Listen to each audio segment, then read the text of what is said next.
Now, starting off with ATP GCE May June 24, paper 42, the first question is about magnification. ठीक है.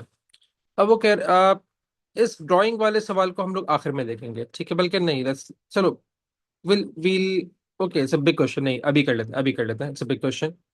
अच्छा जी, अब वो कह रहा है a student investigated the structure of nutrient content of flower. ठीक है, कि भाई हमारे पास एक फ्लावर का स्ट्रक्चर क्या है और उसके अंदर न्यूट्रिएंट कंटेंट क्या है. राइट. अच्छा जी. Figure 1.1 shows the flower. Some petals have been removed so the internal structure can be seen. वो कह रहा है कि भाई पहले यहाँ भी पेटल्स थे इसके इस तरीके से. राइट. तो हम लोगों ने ये वाले पेटल्स रिमूव कर दिए ताकि ये वाला पार्ट नजर आ जाए. अब सबसे पहली बात वो कह रहा है, for how many marks? For 5 marks again. Make make a large drawing of the flower as it appears in figure 1.1 in the space below. Okay, so let's get to tracing.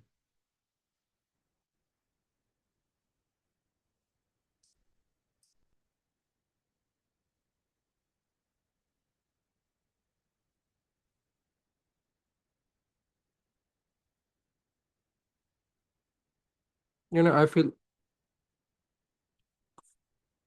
so good doing this in front of my students when I know they can't do it. It's my way of getting back to them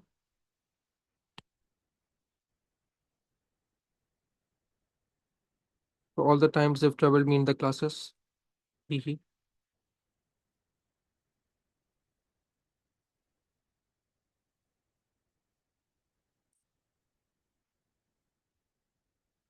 अच्छा, again we are not suppose to shed. ठीक है. अब ये हमारे पास क्या है? They are stamens, right. Stamens क्या होते हैं? Male reproductive organs. सो ये बात याद होनी चाहिए हमें.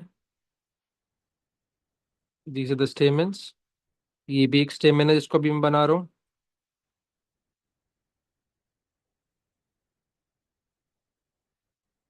अच्छा जी. अब ये जो स्टेमेन के बीच में हमारे पास स्ट्रक्चर आ रहा है राइट हियर, ये हमारे पास क्या है? This is the carpel, aka the pistil. Right.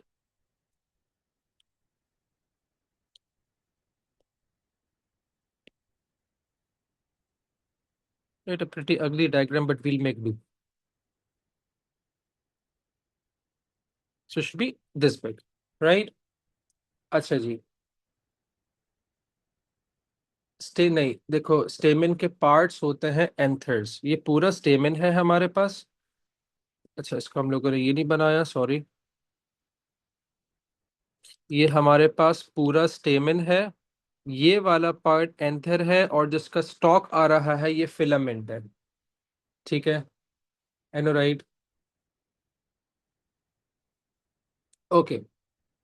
All the drawings and tables with pencils, yes. ठीक है. अच्छा जी. यस आयशा बेटे. नाउ, अब वो कह रहा है on your drawing draw and label P to show where the pollen must land when pollination takes place. So whenever the pollination takes place, where do the pollen land? The pollen lands on the stigma. अब हम लोगों ने कहा कि sir अगर हमारे पास ये सारे स्टेमेंस हैं, ऑल ऑफ दीज, राइट, तो ये जो बीच वाला पार्ट है ये हमारे पास क्या है? This is the pistol. Pistol के तीन पार्ट्स होते हैं, स्टिग्मा, स्टाइल और नीचे क्या होगा? ओवरी होगी. और पॉलिन किधर आके वो गिरता है? On the stigma. तो मैं स्टिग्मा को पी लेबल कर दिया.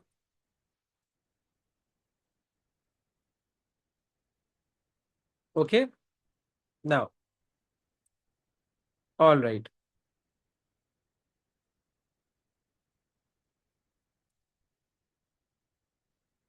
अच्छा जी, अब अगले सवाल पे आ जाओ. The student tested two parts of flower A and B for the nutrient content. The student tested both parts with Benedict solution, Biuret solution, and iodine solution. Draw a table in which to record the results of the student's test in space below. ठीक है. अब देखो, basically हमें करना क्या है कि भाई हमारे पास दो प्लांट्स हैं. ठीक है. ए सॉरी, दो पार्ट्स है ए और बी. राइट. और उसके अंदर हम लोगों ने किससे टेस्ट करा? किससे टेस्ट करा हम लोगों ने? We tested them with different reasons. ठीक है. एंड फॉर दैट हमारे पास एक और चीज क्या हुई, हमारे पास या what we going to tell them rather is going to be what is going to be the conclusions that we would have। ठीक है। अच्छा, अब देखो हम लोग क्या, हम लोग इसका ग्राफ कैसे वो कैसे बनाएंगे, टेबल कैसे बनाएंगे। हम लोगों ने कहा कि भाई हमारे पास पहले फ्लावर आ गया ए, दूसरा फ्लावर जो हमारे पास होगा वो होगा बी होगा। ठीक है। हमने इसके बराबर के अंदर, let's just move them towards a bit toward the sides। ठीक है। हमने कहा, so we double them first like this।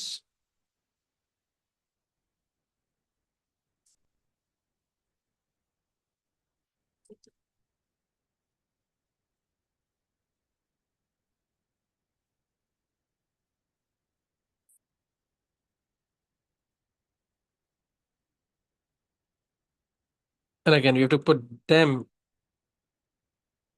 here as well। एक और हम लोग कॉलम बनाएंगे और उस कॉलम में क्या लिखेंगे, reagents used।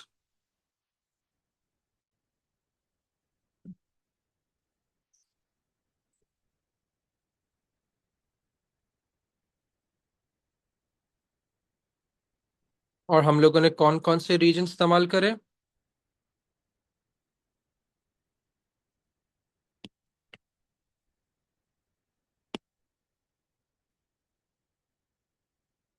we used number one the Benedict's, right, biuret and iodine। Benedict's, biurets and iodine. ठीक है। हमें इसमें कुछ फिल नहीं करना है। हाँ, अब it's better that we going to write if we had to fill the table, यहाँ फिल नहीं करना, लेकिन अगर करना हो तो हम पेन से फिल करेंगे। ठीक है। अच्छा जी, अब देखो, at the end of the test the student noted part A tested positive, so we going to highlight this that part A tested positive with Benedict solution, right? Negative with Biuret's reagent and iodine solution। इसका मतलब क्या हुआ कि भाई इसके अंदर क्या होगा, what do we get, what do we get or what do we have when we test or when we have a positive test for Benedict's। Very good महत, वेरी गुड। भाई बेनेडिक्ट टेस्ट हम लोग किसको check करने के लिए वो करते हैं, यूज करते हैं, we use it to check for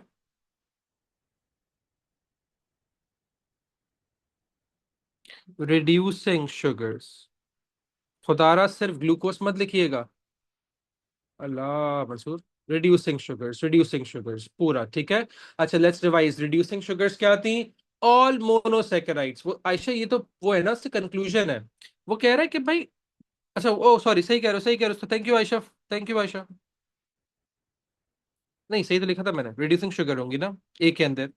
वो कह रहे हैं in the table that you have drawn record the colours that the student would have observed at the end of each test. इसको हम लोग करते हैं। अच्छा उससे पहले, I am sorry I miss that, पहले नीचे वाला पार्ट देखो बेटे, all monosaccharides glucose fructose galactose, all disaccharides, starch is not a disaccharide।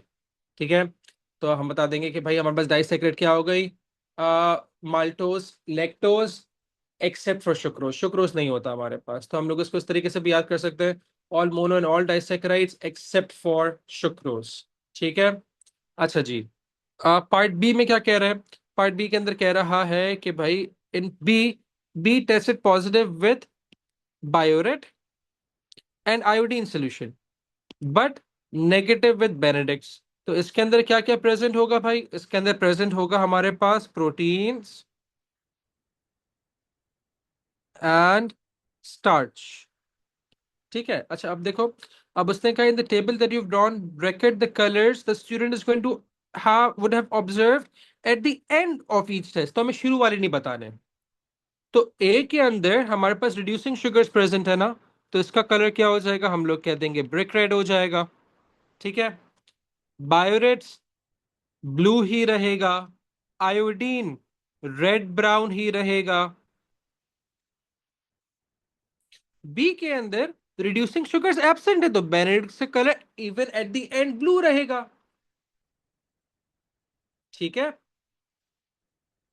अच्छा बायोरेट का कलर क्या हो जाएगा? Purple, violet, lilac. आयोडीन का कलर क्या हो जाएगा अगर वो प्रेजेंट हुआ बी के अंदर? Blue black. Right. Very good, very good. Okay docs, now so easy question. Table देख लो एक बार। नाउ रेड ब्राउन कर लो, ऑरेंज ब्राउन कर लो बेटा, कभी कोई येलो ब्लैक भी लिखते हैं। ठीक है। नाउ जी मंसूर बेटे।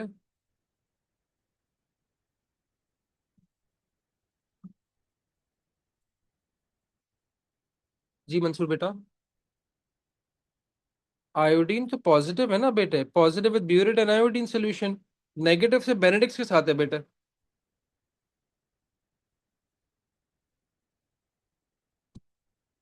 ठीक है। अच्छा, figure 1.2 is a photomicrograph of a pollen grain. Measure and record the diameter of the pollen at its widest point.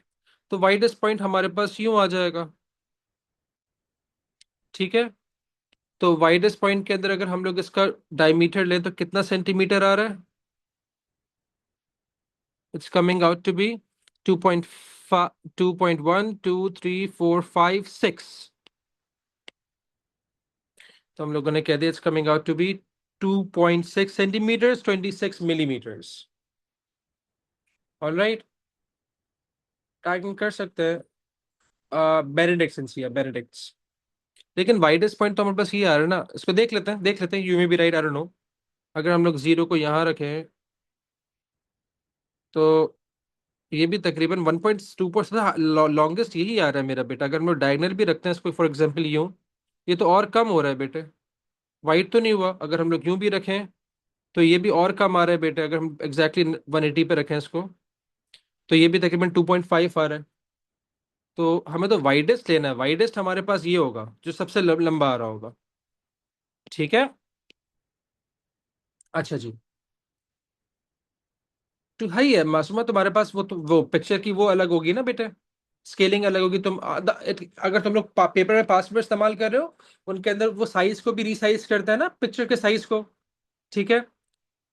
वो देखो मनाहिल, वहां +-1 या .1 की रेंज होती है, वो इसलिए क्योंकि सबके पेपर्स की स्केलिंग ठीक हुई हुई होती है ना। हमारे पास तो अबाउट .3 तक, .2, .3 तक देता है वो। ठीक है, मतलब मैंने 26 आया ना, उसने रेंज दे दी होगी भाई 25 से 28 27 तक। ठीक है। क्योंकि रूलर्स के अंदर कभी पैरेलक्स एरर आता है। अच्छा, calculate the diameter of the actual pollen grain and record your answer to 2 decimal places. ठीक है। अब हमें पता है इस मैग्निफिकेशन दी हुई है। ये जो हम लोगों ने कैलकुलेट करा है ये हमारे पास क्या है? This is the size of image. Formula हमारे पास क्या था? हमने कहा magnification is equals to size of image. जो हम लोग कैसे करते हैं, हम लोगों ने यहां ब्रैकेट में लिख दिया कैलकुलेटेड, जो हम लोग खुद कैलकुलेट कर रहे हैं, डिवाइडेड बाय एक्चुअल साइज। अब मैग्निफिकेशन 400 है, साइज ऑफ इमेज हमारे पास कितना आ रहा है? 26 मिलीमीटर्स। हमें एक्चुअल साइज नहीं पता, एक्स। ये चलो इसको एक्चुअल साइज लिख लेते हैं। तो क्या हो जाएगा? हम कहेंगे भाई actual size would be equals to size of image divided by magnification. Right. तो ये क्या हो जाएगा बेटे? 26 divided by 400 is going to be, very good, 0.065 units. क्या हो जाएंगे मेरे बच्चों? Millimetres. Does everyone get this? ये वाली बात समझ में आएगी? मेरा बेटा मल्टीप्लाई कैसे होगा मेरा बेटा? इसको दे देख। m is equals to size of image divide by actual size. अब अगर मुझे इसको डिनोमिनेटर का सब्जेक्ट बनाना है तो ये यहां जाएगा। राइट। तो चलो तुम कह रही हो तो बात मान लेते हैं। तुमने कहा कि sir actual size multiplied by m is equals to size of image. मेरे पास तो वैल्यू m और साइज ऑफ इमेज की है ना। तो अब मैं क्या करूंगा? मैग्निफिकेशन को इस साइड ले आऊंगा। तो अगर मैग्निफिकेशन इस साइड मल्टीप्लाई हो रहा है बेटे, तो इस तरफ जाके क्या हो जाएगा?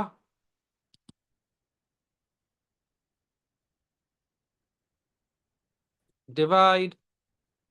सो देखो बेसिकली हम लोगों ने पोजीशन स्विच कर दी। Do we understand this now बेटा? Will it get 0.07 correct to 0.07? चलो ठीक है, उसने बोला है क्या? Correct to 2 place. Sorry sorry, thank you for reminding me. Thank you Hamza. It's going to be 0.07। Thank you Hamza. Okay, किसी कोई मसला यहाँ तक मेरे बच्चों? मैग्निफिकेशन वाली बात समझ में आई? All right, good enough guys.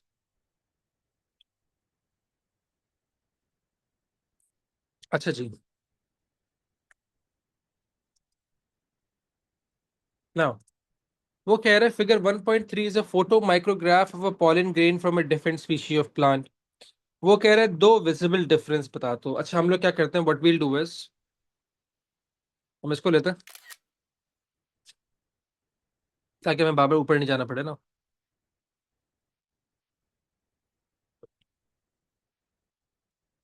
And we'll just copy it, put it right here. ठीक है, अब डिफरेंसेस हम लोग आराम से देख लेंगे। Okay, very good very good. ठीक है, again as one of my AS level वाले बच्चे would, best my AS level वाले बच्चे would have said sir, silver marks on a silver platter। अच्छा, फिगर 1.3 इज, और हम लोग कह देंगे सबसे पहली चीज, इट हैज स्पाइक्स, इधर नो स्पाइक्स। अच्छा, figure 1.2 is circular, this one right here 1.3 is Oval. Right, हम कह सकते हैं भाई ये स्मॉलर है, ये स्मॉलर नहीं है। स्पाइक से नो स्पाइक्स का हम लोग सब स्पाइकी और स्मूथ, स्मॉल और बिग बिग लिख सकते थे। ठीक है, ये भी कर सकते हैं। ठीक है, इलोंगेटेड कैसे सर्कुलर हो, वो होगा। मोहम्मद हारून, ये मुझे कैसे पता चला? How do I know that?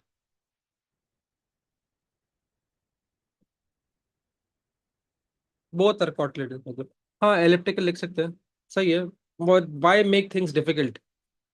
नहीं नहीं नहीं नहीं, उसने क्या बोले बेटे, उसने क्या बोले? स्ट्रक्चर बताओ हमजा। साइज के बारे में बात कर सकते थे।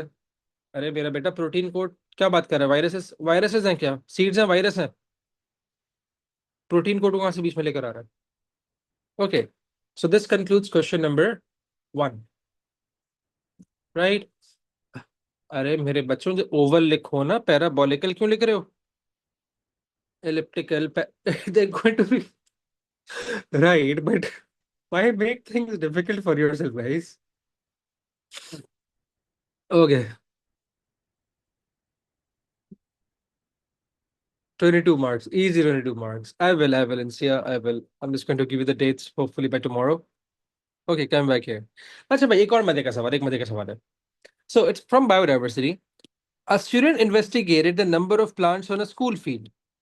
This was done by examining small samples of the field using a square frame measuring 0.5 by 0.5 meters। को पहले समझिएगा without any distractions। अच्छा, एग्जामिनर मार्क्स फिर भी उतने देगा, करत ज्यादा थोड़ी देगा। अच्छा देखो बेटे, ये जो फ्रेम्स होते हैं ना, इन्हें हम लोग क्वाड्रेट कहते हैं। ठीक है, अब फॉर एग्जाम्पल मेरे पास ना एक इतनी बड़ी सी फील्ड है, फॉर एग्जाम्पल 5 हेक्टर की फील्ड है।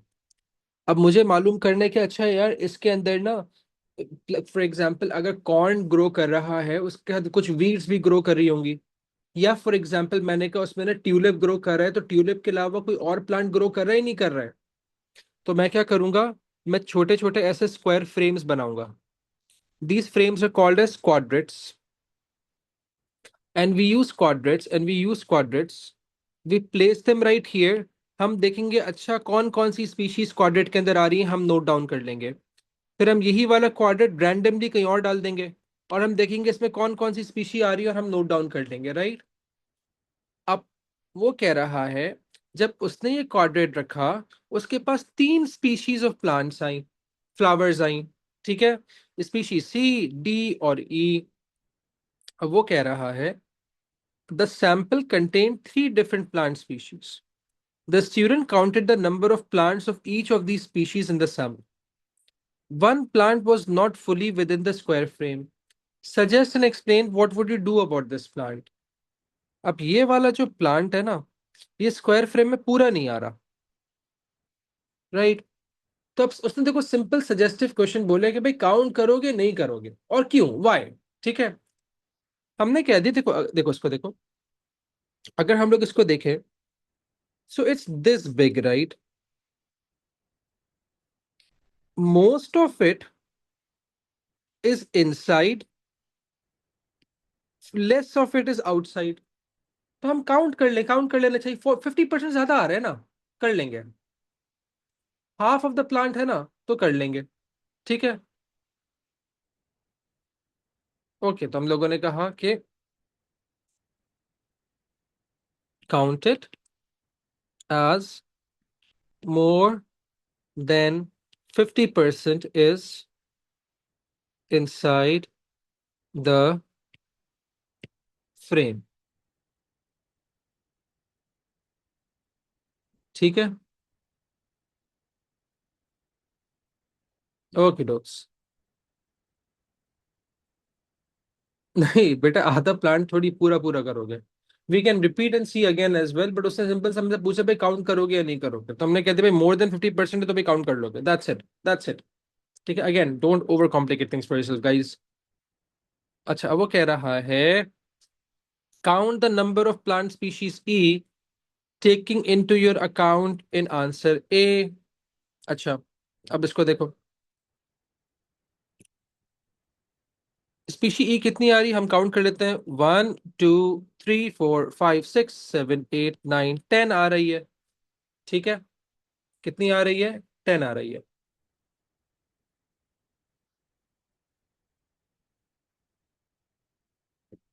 All right. सो हम लोगों ने कहा कि भाई सर 8 आ जाएंगे, 10 आ जाएंगे. ठीक है. अच्छा, अब वो कह रहा है इधर estimated number of plants in the whole field, right? अब इधर देखो, the whole field measure was 10 meters by 20 meters. Use the sample in figure 2.1 to estimate the number of plant species of E in the whole field and record these values. देखो बड़ी आसान सी चीज है, बड़ी आसान सी चीज है. भाई हम लोगों ने कहा कि अगर हमारे पास seven number of plant sample 7 है और उसकी उसका एस्टिमेट 56 आ रहा है, हम लोग we can to use one of these as this to make a ratio method. हमने कहा यार अगर 7 प्लांट्स हैं और वो टोटल फील्ड को कितने कवर कर रहे हैं, 50, एस्टिमेटेड नंबर उनका 56,000 है, तो 10 प्लांट्स का कितना होगा, एक्स. राइट, बात समझ में आ रही है?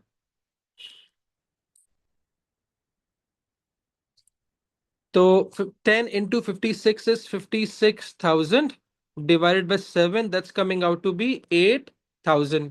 अच्छा, अगर हमें if you want to make sure कि भाई यही चीज आ रही है, राइट? तो I know, right, they should just pick it out. So what we would do is, तो बेटा काउंट नहीं करेंगे मोहम्मद हारून, अगर इफ यू रिटन कि भाई it's not fully in with the right explanation. हम लोग एक और बार देख लेते हैं. हमने कहा भाई इसको भी चेक कर लेते हैं. अगर 4 प्लांट्स हैं और उसका एस्टिमेटेड नंबर 30 फ्लावर्स हैं, तो उसका एस्टिमेट नंबर 32 आ रहा है, तो 10 का कितना आएगा, एक्स. तो 10 into 3200 कितना हो जाएगा, 32,000 डिवाइड बाई 4. आंसर अभी भी कितना आ रहा है, 8,000.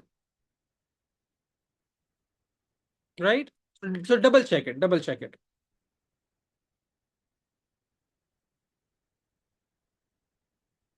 ओके, नाउ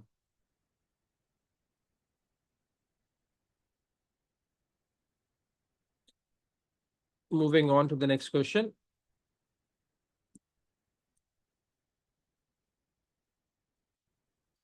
अब वो कह रहा है शो योर वर्किंग. हम लोग यहाँ वर्किंग दिखा देंगे कि भाई 7 इज इक्वल्स टू कितना था, 5600.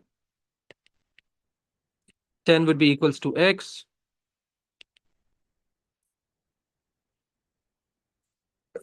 Excuse me. ठीक है। अच्छा, explain why the student counted the number of plants in samples of the field instead of counting the number of plants in the whole field. वो कह रहा है कि भाई कि उसने सिर्फ कुछ प्लांट्स एक क्वाड्रेट के अंदर काउंट करके एस्टिमेट क्यों निकाला, right, rather than counting the whole field। एक मिनट, बस give me a minute. Explain why the student counted the numbers of plants in the samples of the field instead of counting the number of plants in the whole field।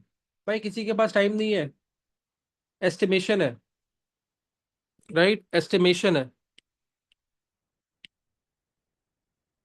Alright, not for accuracy, it's not accurate, it's not accurate बेटे, it's not accurate. Accuracy कैसे, estimation में accuracy कैसे आ रही है? ठीक है, तो हम बता देंगे to save time.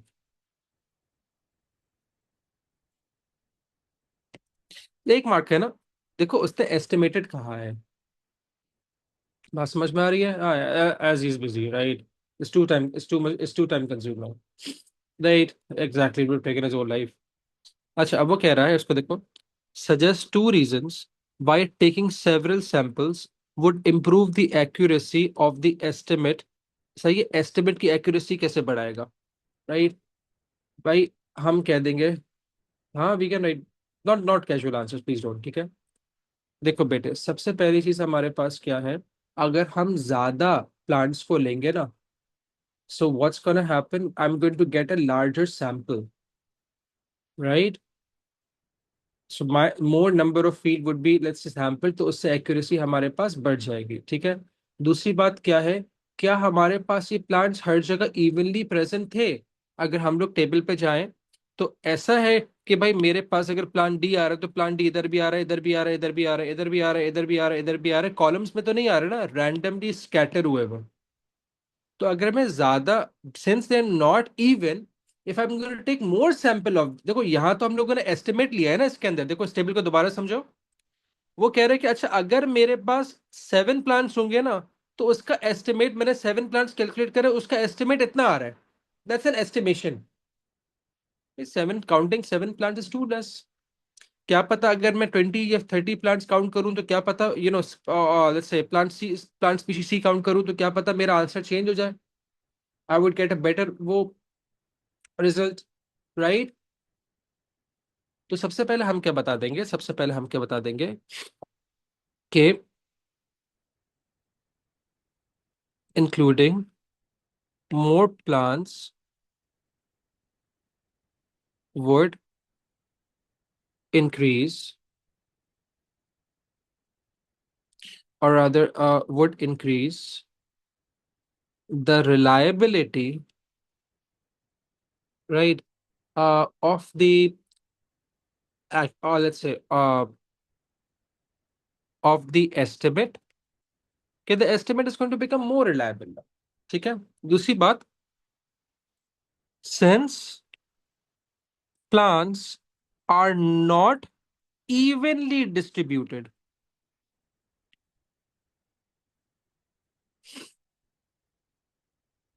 taking more samples would allow um an even more accurate estimate। ठीक है। अब देखो दो चीजों को कंपेयर करो, मैंने यहाँ रिलायबिलिटी लिखी है या एक्यूरेसी लिखी है। What do we mean by both of these terms? देखो बेटे, इसका आसान तरीका क्या है रिलायबिलिटी और एक्यूरेसी के अंदर। For example, let's say we are playing darts, ठीक है। डार्ट्स के अंदर एक बुलजाई होता है, मेरे पास यहाँ एक सेट पॉइंट है ना, जितना मैं इस सेट पॉइंट से करीब आऊंगा, इस बुलजाई से करीब आऊंगा, वो मेरी एक्यूरेसी को इंक्रीज करेगा। अब मैं जितने, क्योंकि प्लांट्स हमारे पास अगर इवनली डिस्ट्रीब्यूट होता है ना, तो मैं कहता कि अच्छा भाई मैं थोड़े से भी लूंगा ना, बात वही आएगी। अब फॉर एग्जांपल देखो, मैंने कहा कि अच्छा भाई मेरे पास, चलो I will show you one thing, तुम लोगों को इससे बेहतर समझ में आ जाएगा। हमारा पेपर 5 किधर है? पेपर 5 है, this is what we, either this or 23, no it's 23, give me a minute. इसको इधर देखो, फॉर एग्जाम्पल मुझे पता है कि भाई ये मेरे पास एक पूरा मुझे ग्रिड दिया हुआ है। उसमें एक ग्रिड के अंदर ये सर्कल्स कितने आ रहे हैं, 1 2 3 4 5 6 7 8 9 10। अब मुझे पता है एक ग्रिड में 10 आ रहे हैं ना, इवनली डिस्ट्रीब्यूटेड है। दूसरी वाली ग्रिड के अंदर भी इवन डिस्ट्रीब्यूशन आ रही है। तो मैं देखूंगा अच्छा भाई एक डब्बे के अंदर 10 सर्कल्स है ना, तो एक 9 डब्बों के अंदर कितने हो जाएंगे, 90, राइट। लेकिन अगर हमारे पास अनइवन होते हैं, एक डब्बे में 5 होते हैं, दूसरे डब्बे में 4 होते हैं, तीसरे डब्बे में 7 होते हैं, तो I could have not have done this. मुझे बहुत सारे डब्बे को काउंट करना पड़ता, फिर एवरेज निकालना पड़ता, फिर मुझे उसका आंसर मिलता, राइट। एज अपना मनाहिल सेट के सर एनोमलीज डिटेक्ट नहीं होती। This is what we mean by accuracy. Reliability क्या होती है कि जो मेरा आंसर आ रहा है ना, अगर कोई दूसरा पर्सन कंपेयर कर उसको वो करेगा, तो उसका भी वही आंसर, वो इफ नॉट दैट आंसर मेरे आंसर से क्लोज आएगा। मतलब for example I took a shot and I hit here, now the next person that's taking a shot is hitting here, the third person that's taking a shot is hitting here, right, the fourth person is hitting here, all four of these are close together, सबके एक जैसे results आ रहे हैं, ये reliability है, right. So you need to understand these things. खैर, इसको complete करते हैं।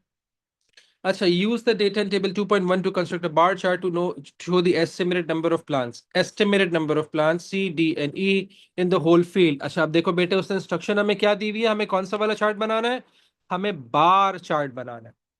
तो हमारे पास एक्स एक्सिस के अंदर वो क्या आ जाएगा, what are we going to write, we're going to talk about the plant species, right। और वाई एक्सिस के ऊपर क्या आ जाएगा,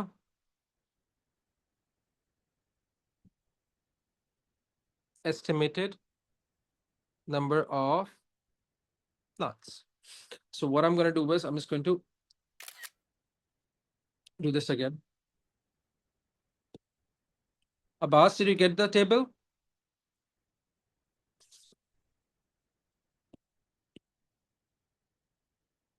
अच्छा, अब मैं ये देख लूंगा, मेरे पास ये ना 8,000 तक जा रहा है।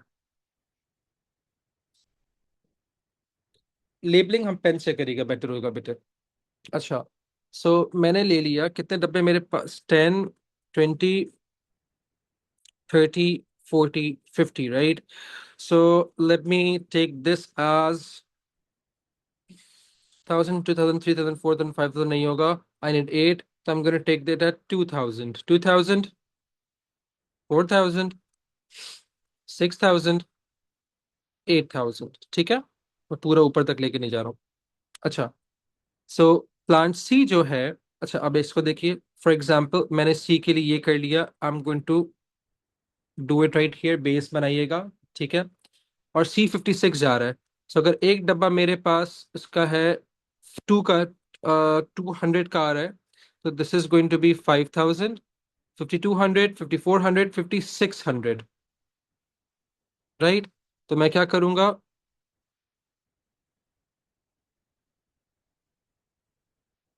बार के अंदर शेडिंग नहीं करनी है, पेंसिल से बनाना है, ठीक है। नहीं विजिबल हो रहा, छोड़ दो, शेडिंग मत करिएगा, ठीक है। अच्छा, बार ग्राफ के अंदर स्पेस जरूर दीजिएगा। अगर ये सी है ना, तो मैंने डी इधर ले लिया, मैं ई इधर ले लूंगा। D32 आ रहा है ना, तो मैंने यहां से लाइन वो करी, 30 इधर आ जाएगा, 3,000, राइट, 3,200, तो 200 इसका ये आ जाएगा।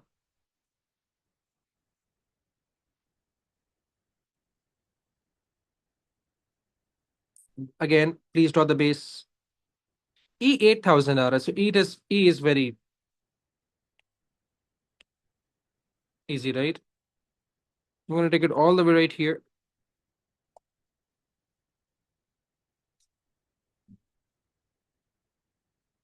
tada, यहाँ भी मेरा एक मार्कर था। यस, जितना आपने बड़ा पहला बार बनाया, दूसरा वाला बार तीसरा वाला बार भी सेम होगा। जितना इसमें स्पेस दिया है, जरूरी नहीं कि मैं इतना बड़ा स्पेस दूं, मैं इसको यहाँ से भी शुरू कर सकता था, मैं इसको यहाँ से भी शुरू कर सकता था, लेकिन again I found it better to that, ठीक है। उसने बताया मैं मेरा बेटा बनाइल, if they're going to tell me to draw a bar chart, I'm going to draw a bar chart। No, no, no Fatima, we can't do that. नहीं, जरूरी नहीं फर्स्ट में गैप हो। ठीक है। अच्छा जी। Now moving on.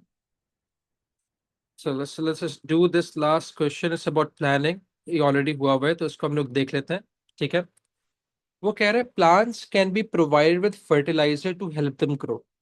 Some students are provided with germinated seeds of the same species in some shallow dishes and 10% fertilizer solution. One dish is shown. The student had access to any other common laboratory apparatus. तो ये germinating seeds है हमारे पास, ठीक है। अब वो कह रहा है plan an investigation the students could carry out to find out the effect of different fertilizer concentrations. कि भाई अगर मैं अलग अलग कंसेंट्रेशन में रखूंगा तो मैं क्या करूंगा, मैं डाइल्यूट कर लूंगा। ठीक है। अच्छा। नाउ सो भाई हम लोग कहेंगे, हम लोगों ने कहा कि भाई take 5 different shallow dishes like this and keep 10 seeds in each of them. भाई हर के अंदर 1 2 3 4 5 6 7 8 9 10, आप 5 भी रख सकते हैं, आप 6 भी रख सकते हैं। ठीक है। मैंने 10 ले लिए।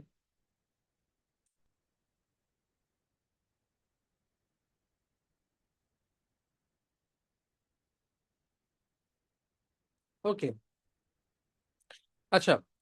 Make sure each dish is expose to the same. अब देखो, प्लांट ग्रोथ के ऊपर सिर्फ फर्टिलाइजर तो काम नहीं कर रहा ना, वाटर, CO2, लाइट इंटेंसिटी भी काम करिए। इसमें से मैं 2 कंट्रोल्स दे दूंगा। ठीक है। अच्छा। हम लोगों ने कहा कि भाई make sure each dish expose to the same light intensity and volume of water in each dish, same volume such as 10 centimetre cube of different concentration of fertiliser be added. देखो अब मैं यहाँ इंडिपेंडेंट वेरिएबल चेंज कर रहा हूं, मैं कह रहा हूँ फर्टिलाइजर की कंसेंट्रेशन डिफरेंट है लेकिन वॉल्यूम सबकी सेम है। राइट। Ranging from 0 to 40। एक 0 का रखा, एक 10 का रखा, एक 20 का रखा, एक 30 का रखा, एक 40 का रखा। कितने हो गए मेरे पास? 5 डिश, शैलो डिशेस ली थी ना हम लोगों ने। तो हम लोगों ने 0 से 40 एक में रखा ही नहीं और बाकी एज ए कंट्रोल यूज कर लिया, बाकी को 40 तक ले लिया। ठीक है। And wait for the seeds to germinate and find their height या फिर ग्रोथ यूजिंग अ रूलर। कि भाई मैं इनकी ग्रोथ कैसे फाइंड आउट कर रहा हूं? मैंने ना सारे 10 के 10 सीड्स की फ्रॉम द सीड्स मैंने रूलर से ग्रोथ देख ली से, भाई इसकी कितनी आ रही है, इसकी कितनी आ रही है, इसकी कितनी आ रही है। फिर मैं उनकी ग्रोथ का मीन ले लूंगा क्योंकि सबकी अलग अलग आ रही है, राइट। ठीक है।